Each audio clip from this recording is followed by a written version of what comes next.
Hello Virgo. July 20 to 31, check natin yung energies mo. Mga mensahe, ganap, mga dapat malaman. Thank you so much for dropping by Virgo bago ka man dito or matagal na. Don't forget to subscribe, like, follow. Yung mga interesado sa private reading ko, dumiretso kayo sa nag-iisa official page ko, Purple Teen, yung may blue check sa kanan, yung po yung legit. Mag-ingat po kayo dun sa mga fake na gumagaya sa page ko, ha? Mag-message po kayo doon kung interesado kayong mag-inquire about my private readings. Yung link nilalagay ko palagi sa description. Okay? Thank you sa mga hindi nag-skip ng ads, sa mga nag-join na membership, subscription, mga nagpapadala ng star super. Thanks. Overall energy mo, you have positivity. Uy, mukhang maganda. Mukhang positibo itong July 20 to 31 mo. Pero check muna natin yung ibang cards. Virgo. Optimism, positivity.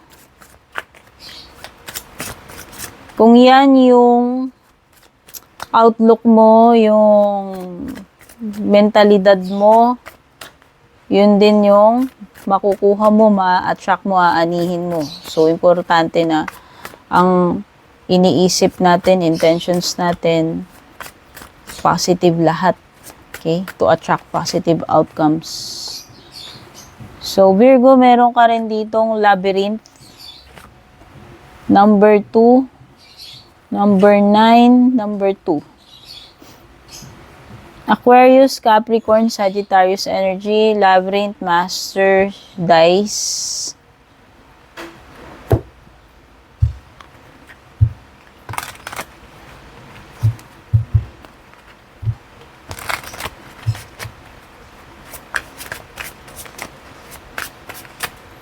Career mo, you have gift. Career, financial, kabuhayan ito. Transformation. Pwedeng past, present, future energies yung masagap ng cards. Pwedeng magkabaliktad yung energy mo, energy ni person. No? Kung ano man yung nagre-relate sa inyo. Love life mo, meron ka open heart.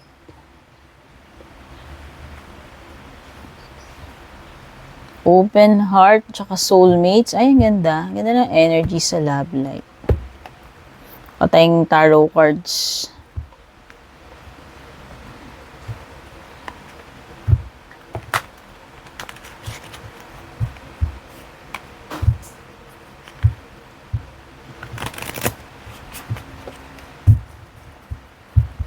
Ang ganda. Overall, yung mga cards mo nakikita ko dito maganda.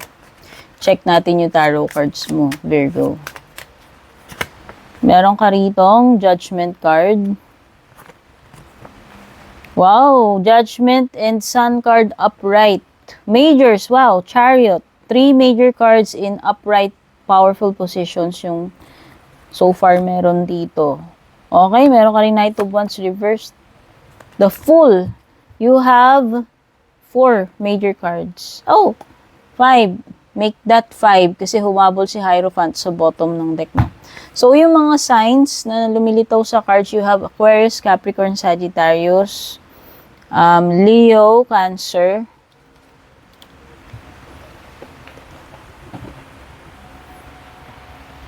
Scorpio, si Judgment, and then si Fool is Aquarius energy. Okay?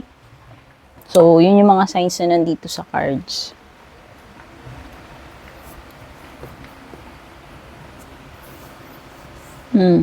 Okay, so base sa mga cards mo, Virgo, masasabi ko na talagang positive itong July 20 to 31 mo. Wala man akong nakikitang pangit dito sa cards mo eh. If meron man, pwedeng si Knight of Wands or si Labyrinth lang. Pero hindi ganun ka kasi maraming ibang pwedeng meanings yan. So, wow! Marami kang majors, no? So, pwedeng there could be major something na paparating sa'yo. Sa career mo, o major transformation. Sa love life mo, Oo, it could be major na pangyayari din sa love life mo. Ganda. So overall nakikita ko you are powerful. Etong period na to, July 20 to 31. No? Chariot card means success, Sun card means success. Hierophant is leveling up, wisdom, new experience, gaining knowledge, no? Learning something new. You have also the Fool card, which is a new chapter, a new journey para sa'yo, a new adventure. Ang ganda eh. Positive, sa career mo, meron kang magandang matatanggap. Ayan, you will discover new talents that will lead you to new opportunities. So, meron, di ba sabi ko, meron kang leveling up with the Hierophant, may matututunan kang bago. Okay?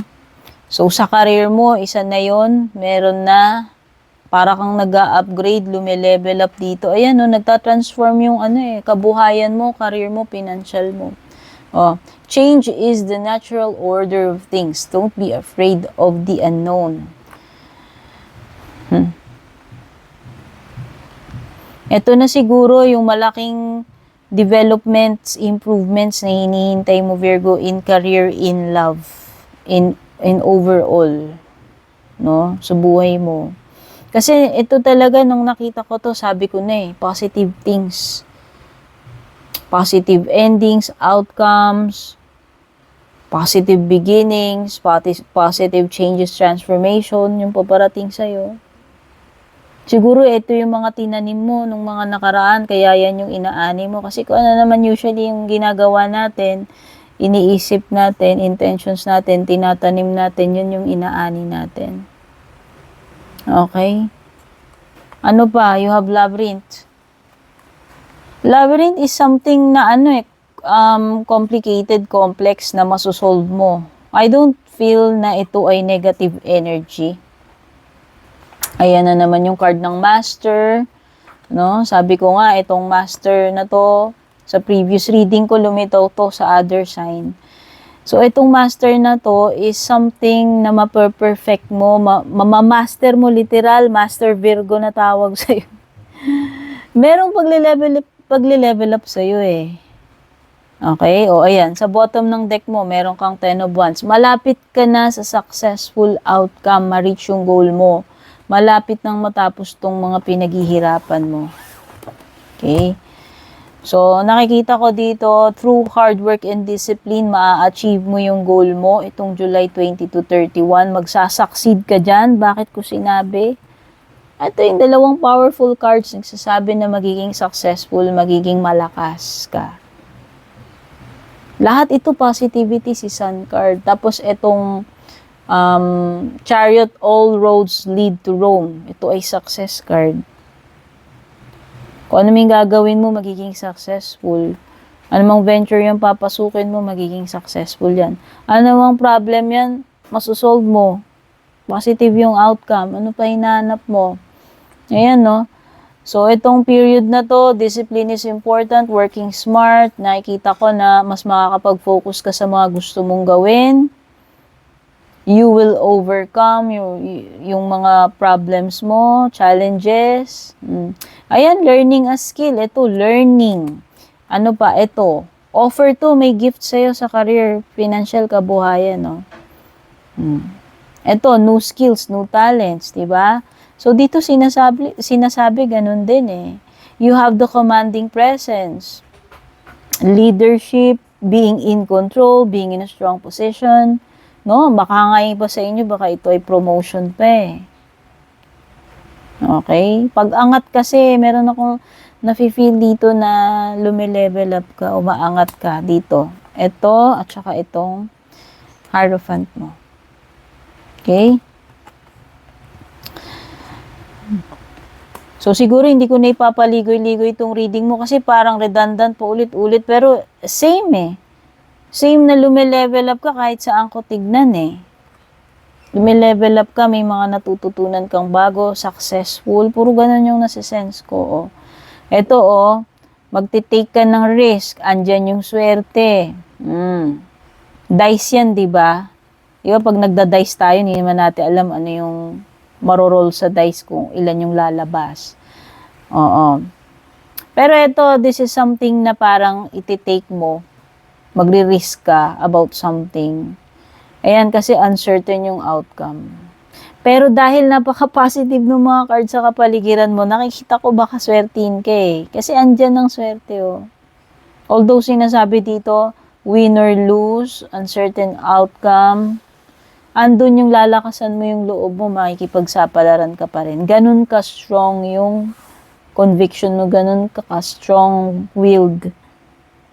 Ganun ka-positive. Ayan, kasi sobrang positive ng energy mo. Malakas yung energy mo. Okay? So, there's potential, there is luck, there's taking risk, whether in career ito, in love life, or whatever in general, kasi this is a general reading. So, ito na nga nasabi ko nga, meron kang magandang blessing or opportunity marireceive sa career mo, may pagle-level up. Andyan din yung magagandang pagbabago, kabuhayan, career, financial mo. When it comes to your love life naman, wow, malalim na love ito. So, whether may makikilala ka pa lang, paparating pa lamang sa'yo, or current na person mo, kakonect mo, no? Andyan yung strong connection, no? Ayan, no? Malalim ang feelings mo sa kanya, vice versa, or pareho kayo. Andun yung soul connection. Ayan, no? Open your heart to receiving love para sa mga single dito kasi pwedeng napakaganda ng energy na papasok. It could be a person na talagang soulmate mo na pala or mauuwi sa kasal. Kasi ayun, no? Sacred ito eh. This is something na malalim pag Hierophant. And usually Hierophant associated sa ano to, pwedeng associated sa marriage ito. So, seryosong relationship, malalim. Soulmates daw kayo kung tama yung sinasabi ng card, no? Yung iba sa inyo, kung galing man kayo sa, past relationship na hindi maganda, nakikita ko na bubuksan nyo uli yung puso ninyo to welcome this positive energy. Magandang energy ng panibagong relasyon, ka-connect. Could be a new person na darating sa buhay mo na yan na talaga yung, alam mo yung seseryoso sa'yo, yan na yung magdadala sa'yo sa simbahan, alam mo yun. It's a deep kind of connection or love for each other, yun yung lumilitaw. And then again, nakikita ko dito you have Judgment card. This is a calling. Ano mang calling ito, spiritual calling man ito, paglilingkod, whatever. Or it could be important calls na marireceive mo since nakikita ko dyan may mga offer, may mga opportunity sa career, sa love.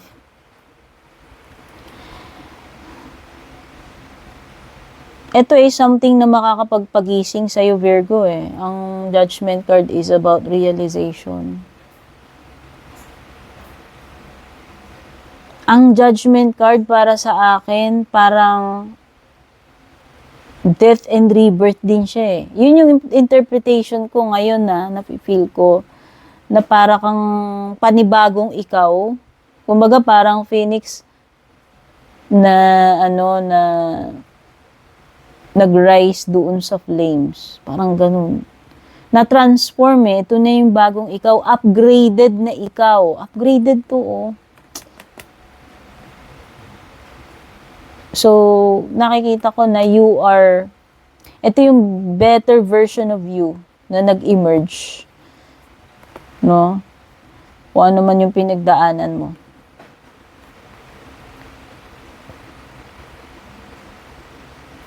Answering the call. Ayan, kung ano mang call yan na importante. Ibig sabihin yung kung tinatawag ka ng something eh. Okay?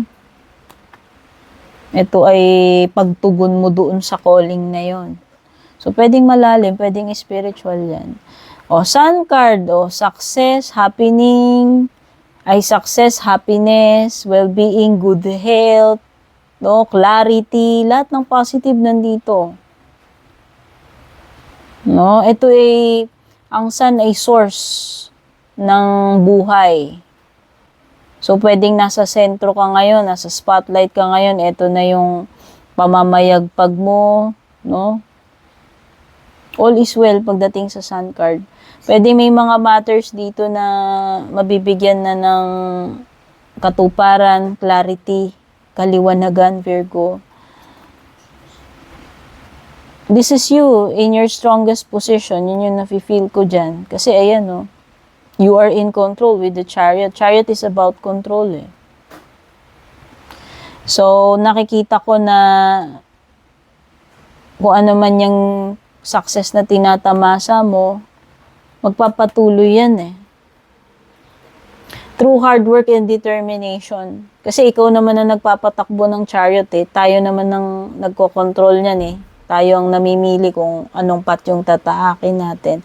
So, ang nakikita ko dito, yung iba sa inyo, ano man yung path na papasukin ninyo, nakikita ko, lalong-lalo na kung determined kayo, magiging successful kayo dyan, marireach ninyo yung gusto nyong marating. Okay? So, pagta-travel man niya, may kinalaman man sa, career mo, negosyo mo, ano man ang gusto mong baguhin, gawin sa sarili mo, nakikita ko na marireach mo yung goal and magiging successful ka dyan. By the way, pwedeng offer to or dalawang opportunities sa'yo. No, pwedeng makakapamili ka dyan.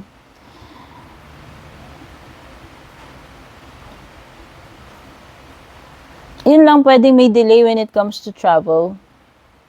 May delay lang. Yun lang yung nakikita ko.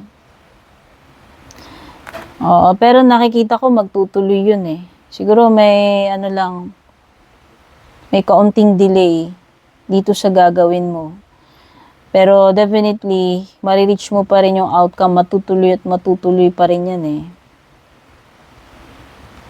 Pwedeng iba dito, nag-aalangan kayo about something. Excited ka pero parang nag-aalangan, may nasisense akong pag-aalangan. Kung ano. Kasi ito taking action and excitement, eh. Pero parang merong something na nag-hold back sa'yo. Or pwedeng pinipigilan mo yung excitement mo, hindi ko alam, no?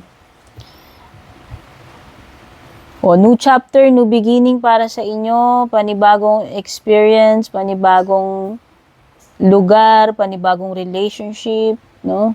Ito ay pakikipagsapalaran, parang ito. Magte-take ka ng risk dito. Okay?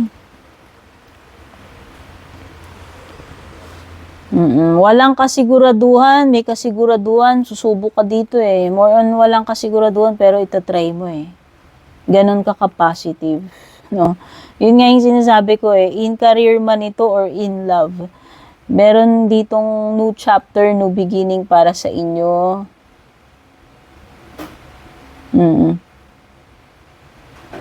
So, kunin na natin yung inyong closing messages kasi maganda naman talaga lahat ng cards mo. Wala akong masabi, Virgo. Tignan na natin yung iyong closing message. Surrender to non-action.